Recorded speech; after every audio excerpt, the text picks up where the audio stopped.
আমার অনেক ভিউয়ার্স আপুদের রিকোয়েস্ট ছিল আপু কুমড়ানির রেসিপিটা আমাদেরকে একবার হলেও তৈরি করে দেখাবেন।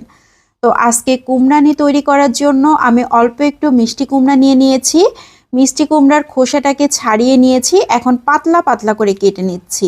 দেখে বুঝে নিতে হবে আমি কিভাবে কেটে নিয়েছি। সবগুলো কিন্তু একই রকমভাবে কেটে নিয়েছি। এখন খুব ভালো করে ধুয়ে লবণ দিয়ে দিলাম কোয়াটার চা চামচ, হলুদ গুঁড়ো কোয়াটার চা চামচ, আধা চা চামচ লাল মরিচের গুঁড়া। এখানে আর কোনো কিছুই দিতে হবে না। এগুলো দেবার পর খুব ভালো করে মাখিয়ে রেস্টে রেখে দিতে হবে কমপক্ষে 30 মিনিট। হাতে সময় থাকলে আরও বেশি করে রেখে দিলে সব থেকে ভালো হবে। এদিকে একটা বলে 1.5 কাপের মতো বেসন নিয়ে নিচ্ছি। আমি এখানে ছোলার বেসনটা ব্যবহার করেছি। এখন দিয়ে দিচ্ছি লবণ কোয়াটার চা চামচ, হলুদ গুঁড়ো কোয়াটার চা চামচ, লাল মরিচের গুঁড়া দিয়ে দিয়েছি আধা চা চামচ, বেকিং পাউডার দিয়েছি 1 চা চামচ, আধা চা চামচ দিয়েছি কালো জিরা, কর্নফ্লাওয়ার দিয়ে দিয়েছি 2 টেবিল চামচ, আদা রসুন পেস্ট দিয়ে দিয়েছি কোয়াটার চা চামচ করে। এখন শুকনো উপকরণগুলোকে খুব ভালো করে মিশিয়ে নিচ্ছি। বেশ কিছুক্ষণ ধরে মিশিয়ে নেবার পর এখন দিয়ে দিচ্ছি পানি। পানিটা একবারে বেশি করে দেওয়া যাবে না, অল্প অল্প করে দিতে হবে আর সুন্দর একটা বেটার তৈরি করে নিতে হবে। আমি অল্প অল্প করে পানি দিচ্ছি আর মিশিয়ে নিচ্ছি। এই বেটারটা কিন্তু খুব বেশি ঘনও হবে না, আবার খুব বেশি পাতলাও হবে না। বেশ কিছুক্ষণ ধরে মিশিয়ে নিয়েছি। এখন দিয়ে দিচ্ছি গরম তেল। এখানে হালকা তেল গরম করে তারপর 2 টেবিল চামচের মতো ব্যবহার করেছি।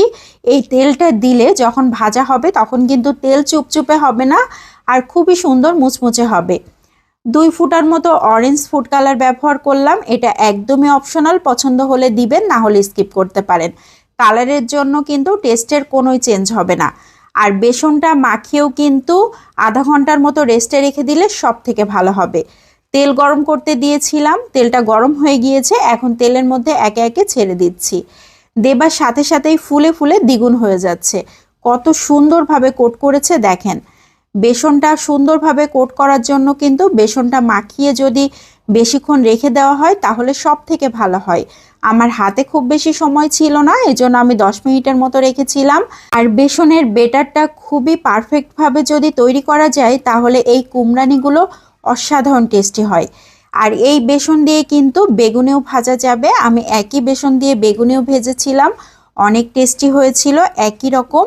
এগুলো এত বেশি টেস্টি হয়, একবার তৈরি করে খেলে বারবার খেতে ইচ্ছে করবে।